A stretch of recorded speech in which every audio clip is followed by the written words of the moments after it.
Hello there.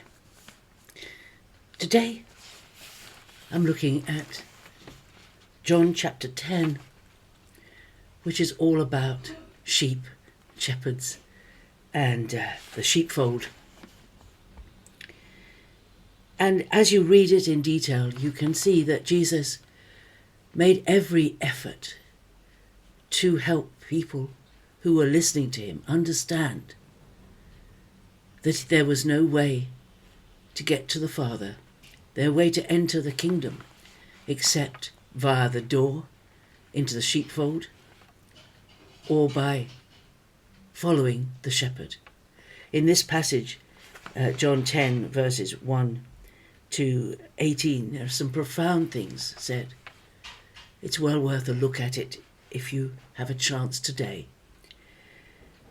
So he starts off by talking about the sheepfold and that only the shepherd has the right to enter the sheepfold.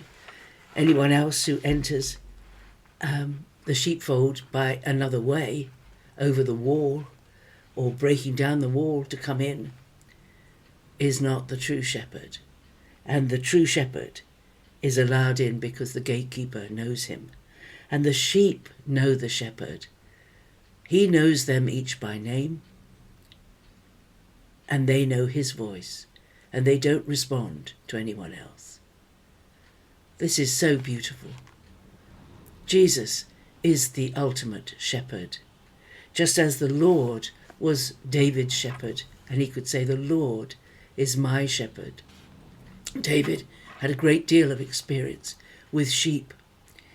I'm a townie, born and brought up in South London, and I live in rural Somerset now, but I don't know a great deal about sheep, but I've learned a bit since I've moved down.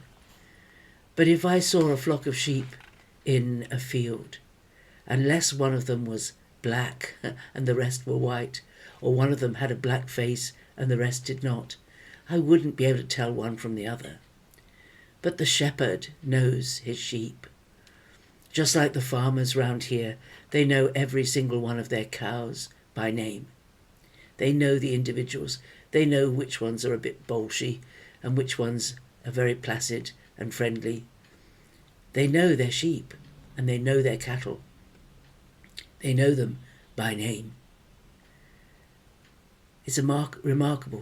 God knows you by name. And he wants you to know him so well that whenever you hear his voice, you respond to it and you don't respond to any other voice that clamours for your attention. And then Jesus goes on, when it became evident that they didn't really understand what he was talking about, he puts it another way. He says, "Truly, truly, I say to you, I am the door of the sheep. All who came before me are thieves and robbers, but the sheep did not heed them. I am the door. If anyone enters by me, he will be saved and will go in and out and find pasture." Some people think that Jesus only really claimed to be the one way to God in John 14, when he says, "I am the way, the truth, and the life. No one comes to the Father but by me." But he makes it very clear in this allegory that he is talking here, this picture story he's giving them. He is saying quite clearly, there is one gate, one entry point into the kingdom to join the sheep in the flock, and that is the gate. And he said, "I am the gate. Any who come in by me can come and go and find pasture, be protected, be part of the flock. But you can't get in any other way." There is no other way to God except through Jesus. He has opened the way for us to go right into the presence of God. He's opened the way for us to join the sheepfold, join the sheep, the flock, those who are under God's care. He calls us, but it's up to us whether we enter through the gate. There are a lot of people who want a do-it-yourself salvation. They don't want what Jesus offers. They don't want something that's been, excuse me,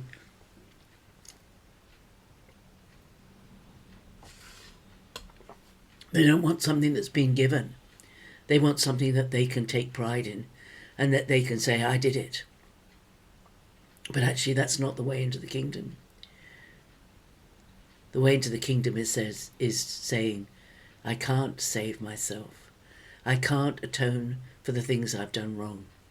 I can't ever measure up to the requirements of the law. I am sinful. The best thing I've ever done is tainted with my sin. I can't approach God without condemnation unless I approach in the name of Jesus. Jesus has opened up the way for us by dying on the cross for us. And it is a black and white situation. Either you enter by the gate or you don't. There's no black and white situation. I remember years ago a lady who visited us in our home, and she read a story to my children, and it was one of the Jungle Doctor stories called Monkeys in the Bog. You've probably never heard of it. But it's a Christian story written by a missionary, and the challenge is to anyone reading it is, have you put your trust in Jesus or not? And are you living? Are you on the rock, or are you in the mire of sin? Have you been saved or not? And at the end of the book, it asks the question. And my children, one of them said, I was in the bog, that is outside of the kingdom, and now I'm on the rock. She knew she'd transferred from death to life. And they asked the lady who was reading for them, and she said, well, I hope I'm on the rock. And one of them said, if you don't know you're saved, you're not saved. You can't just hope that what you do is enough. You can know that you're in the kingdom because you enter by the gate, because you say to Jesus, I can't do it myself. Save me, Lord. Apply your blood to my life. Apply your death to my sin and give me your life. Enter by the gate into the sheepfold. If you've never done that, do it today. It's the Lord's day today. It's a wonderful day to do it. Come into the kingdom.